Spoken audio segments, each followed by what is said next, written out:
guys, welcome back to my channel. My name is Lana. In this video today, I want to use this opportunity to answer the question of how can I register a group of companies in Nigeria.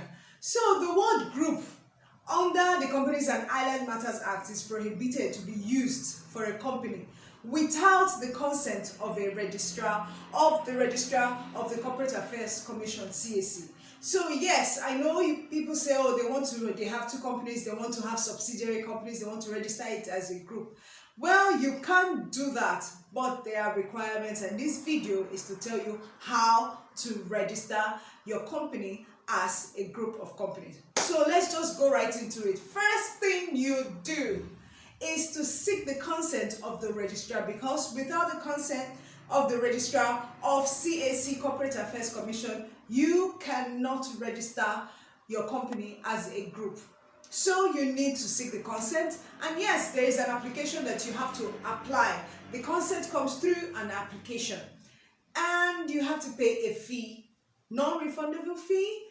The application varies now. The last time I checked, it was 10,000. I haven't gone to do that, but I don't think it will get up to 20,000. It's not like something that will break the bank for you to get a consent to actually register, the consent of a registrar to actually register your company as a group. Number two, very essential thing, you just cannot register a group of company with two companies. No, you can't have subsidiaries like that. You have to have 3 existing companies already before you can register a group of company.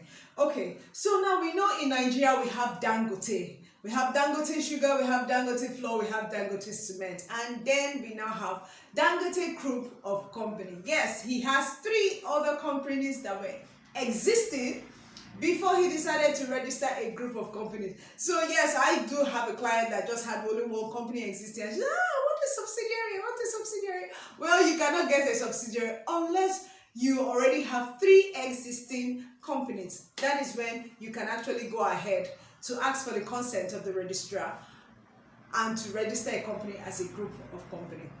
Number 3, very essential thing is that having an existing company is good, but then these companies have to be shareholders they have to have common shareholders. They have to have similar owners between these 3 existing companies. In essence, what I'm saying is this: I might own a company with my husband and kids, then my husband might own a company.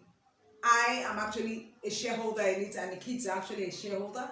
Then if I have a child that is actually of age and she decides to register a 3rd company, I should be a shareholder, my husband should be a shareholder. So now this company actually have similar owners and similar direct shareholders in the company. That and there is the time, I would say, it's the only time that you can actually decide to register a group of company, because we have common shareholders, we have common owners, similar in between the 3 existing companies. So there should be evidence of that the 3 companies that are already there existing have common shareholders and common owners. That is where you can go ahead to register a group of companies. Number 4 is this: you must actually update your annual returns. You know, I talked about annual returns. CAC is so particular about annual returns. So your annual returns for the 3 existing companies must be up to date. The day you want to register, up to date, in short, all those things that should go before the consent. I feel the consent should be like the last thing. You just have to update or do all these other things. Make sure that you've done it before you apply for consent. So update your annual returns for all the existing companies up to date. Then the companies have to have a resolution that yes, they actually accept the fact, or they are allowing the fact that they want these 3 companies to have a group, to be under a group of companies. So there should be a resolution by the company saying, or by the owners or the shareholders saying that yes, we want to have this company, this group of companies. That's on the one part. Then again, it is also important that the share capital of this group of companies should be higher than the 3 existing companies. For example, if Dangote Cement has a share capital of 1 million, and then Dangote Sugar has a share capital of 2 million, then Dangote Flour has a share capital of 3 million. Dangote group of companies, which is the group company that needs to be registered, has to have a share of either 4 million or 5 million. So it cannot be less. So that is what you need to know about it. The share capital of the group of companies should be higher than every other company existing. You cannot go below that. And then you know that when you're registering a company, the higher the share capital, the higher the amount of the registration. So before you decide to want to go and register a group of companies, you have to have your money in the bank. Anyways, because the least share capital you can register right now in Nigeria is 1 million share capital, and that is like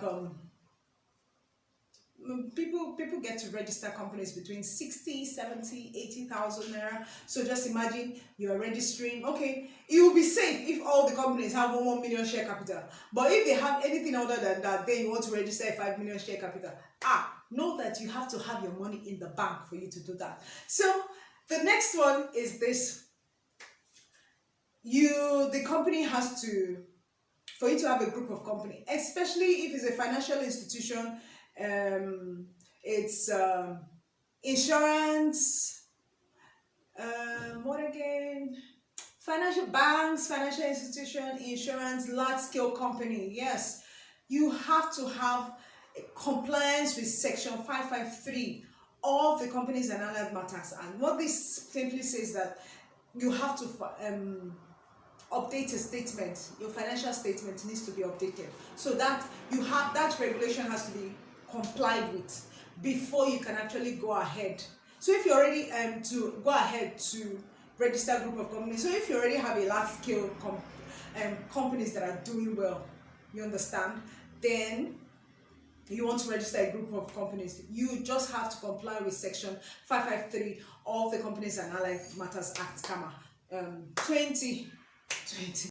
Okay, last but not the least, you need to have evidence of the secretary, company secretary of all the existing companies. You need to file that along before you can actually register for a group of companies. So if you have all this, the consent, you have 3 existing companies, or let's say you have 3 existing companies, you have a resolution saying that you want to make your company a group, you have decided that the share capital is going to be higher, you've updated your annual returns, you've done everything, you have the evidence of the secretary. If you're a large company or a financial institution or insurance, you have complied with section 553 of the Companies and Allied Matters Act 2020, you've done all this, then you do the application for the consent of the registrar. After that consent comes out, what you need to do now is the regular process of registering your company as a group, because when the consent comes out, when the registrar definitely will look into all these requirements before he gives his consent, and when he grants his consent, all you need to do is go through the process of company registration, then you have a group of company. As easy as that. So if it's the first time you're watching my videos and you like the video, please do not forget to give it a thumbs up, subscribe, click on the notification bell so that you can get notification whenever I post a video, share with friends, let them have this idea, and every week I promise to give you or update you on your business in Nigeria. Thank you.